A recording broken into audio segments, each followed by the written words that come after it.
দাদা আপুনি ক'ৰ পৰা আহিছিলে? মই আহিছো লালগড়ৰ পৰা। আৰু আপোনাৰ নামটো? মোৰ নাম ৰচিদুল ইছলাম। হয়, দাদাই একচুৱেলি আইফোন 12 এটা লৈছে। মই দেখাই দিছো আৰু কণ্ডিশ্যনটো কেনেকুৱা? ভাল লাগিছে, ভালে আছে ন? ৰেট হিচাপে ঠিকেই আছে। ঠিকেই আছে। আৰু একচুৱেলি মেইন কথাটো হ'ল আমাৰ লখিমপুৰতো বহুত দোকান আছে, মানে কি ভাল লাগিল যে তুমি মানে আমাৰ শ্বপতে আহিলা? এইটো মানে ভাল লাগিছে, এইটো ফোনকেইটা ভাল লাগিছে, মানে জেনুৱেন হয়। হয়, আপোনালোকে আহিব। ঠিক আছে, ভাল থেংক লাগিছে। ইউ।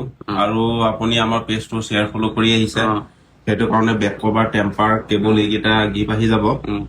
আৰু আমাৰ শ্বপত আহি পিনি ৰেচপন্সটো কেনেকুৱা পাইছে? ভাল পাইছে ন? ঠিক আছে, থেংক ইউ। আৰু লগতে আৰু এটা কথা কৈ দিওঁ, আজিকালি অপেন বক্স ডেম' ফোন বুলি ফোন ওলাইছে, সেইটো মানে কমপ্লিট ফোনটো কপি ফোন।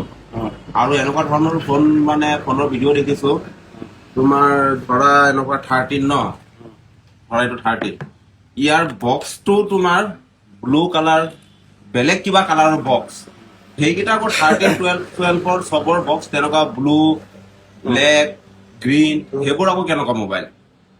গতিকে সেইখিনি ৰাইজে নিজে অলপ চালি জাৰি ল'লে ভাল হ'ব, চালি জাৰি চাব আৰু সেইটোৱে ক'ম মই। গতিকে ঠিক আছে, থেংক ইউ ন।